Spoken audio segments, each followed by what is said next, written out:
Bwana Yesu asifiwe sana. Leo tunamshukuru Mungu kwa sababu tumepata nafasi ya kuwepo hapa na kukutana tena. Leo nataka nikagusie jambo moja ambalo litakusaidia.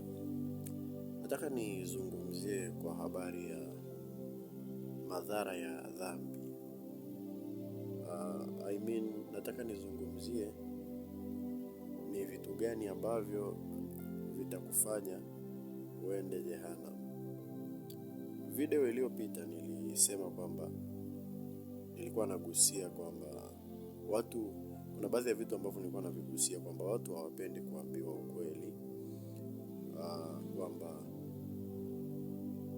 ukweli unamweka mtu huru, lakini sasa changamoto ya watu wengi ni kwamba hawapendi kuambiwa ukweli. Na hii imekuwa ni changamoto sana kwa watu wengi na kwa kanisa la leo. Sasa leo mimi nataka nikuambie aina ya dhambi na makosa ambayo yanaweza yakakufanya baada ya kufa kwako ukaenda kuhukumiwa milele. Na hii itakuwa ni ngumu sana kwa wewe kuisikia, lakini inakulazimu uisikie. Mungu akubariki sana.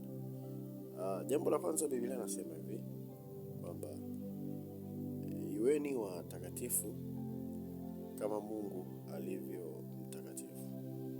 Lakini pia ukisoma kwenye kile kitabu cha Ufunuo Yohana mlango wa 21 mstari wa 8, maandiko yanasema hivi: bali waoga na wasioamini na wachukizao na wauaji na wazinzi na wachawi na hao waabuduo sanamu na waongo wote, sehemu yao ni katika lile ziwa liwakalo moto na kiberiti. Na hii ndiyo mauti ya pili, yani hilo ziwa la moto. Sasa nataka nikusaidie kitu kimoja kwamba dhambi ina kawaida ya kukuua. Na inapokuua inakutenga mbali na uwepo wa Mungu. Na hiyo ndio dhambi ilivyo. Kwa sababu baada ya wewe kufanya dhambi, basi unakuwa mbali na uwepo wa Mungu. Na ni jambo ambalo watu wengi hawapendi kuambiwa. Tuseme labda mfano uzinzi. Dhambi ya uzinzi ni dhambi ambayo inakufanya unakaa mbali na Mungu.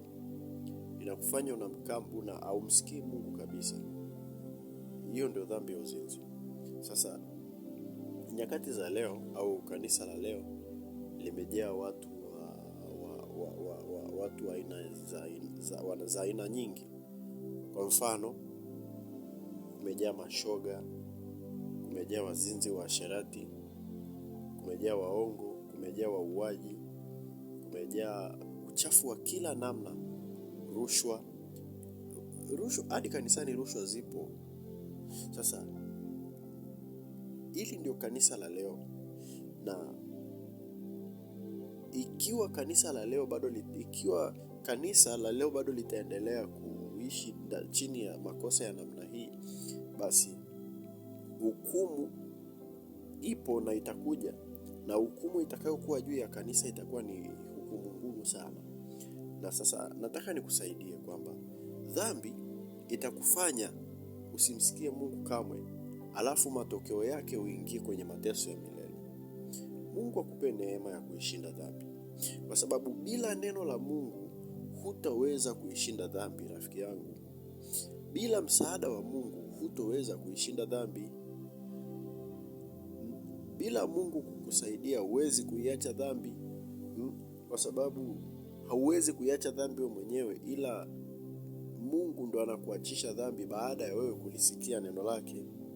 Uzinzi utakuua, uasherati utakuua, utoaji mimba utakuua, ulevi utakuua, ushoga utakuua, uuaji utakuangamiza. Na makosa kama haya watu wengi hawapendi kuambiwa ukweli.